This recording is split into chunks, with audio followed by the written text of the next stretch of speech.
নতুন বছরের শুরুর সঙ্গে সঙ্গেই ইতিহাস গড়ল নিউ ইয়র্ক সিটি। ঘড়ির কাঁটা যখন 12টা ছুঁয়ে 2026 সালের সূচনা ঘোষণা করছে, তখনই শপথ নিলেন শহরের 112তম মেয়র জোহরান মামদানি।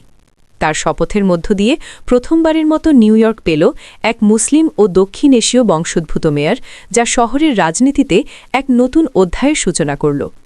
34 বছর বয়সী এই তরুণ নেতা যুক্তরাষ্ট্রের সাবেক প্রেসিডেন্ট ডোনাল্ড ট্রাম্পের কঠোর সমালোচক হিসেবেও পরিচিত। চিরাচরিত রীতি ভেঙে মামদানি তার শপথ অনুষ্ঠান করেন ম্যানহাটেনের পরিত্যক্ত ওল্ড সিটি হল সাবওয়ে স্টেশনে।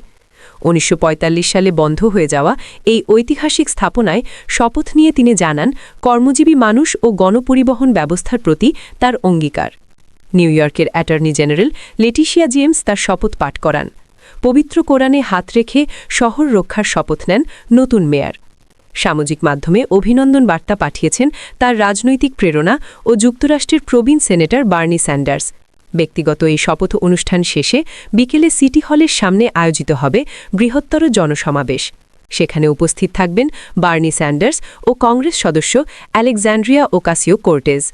পরে ব্রডওয়ের ক্যানিয়ন অফ হিরোজ এলাকায় হবে বিশাল ব্লক পার্টি।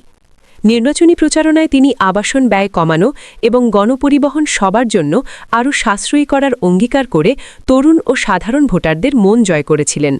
ফলে মামদানির শপথকে শুধু ক্ষমতা হস্তান্তর নয়, বরং মার্কিন রাজনীতিতে প্রগতিশীল ও বহুত্ববাদী নেতৃত্বের শক্তিশালী উত্থান হিসেবে দেখছেন বিশ্লেষকরা।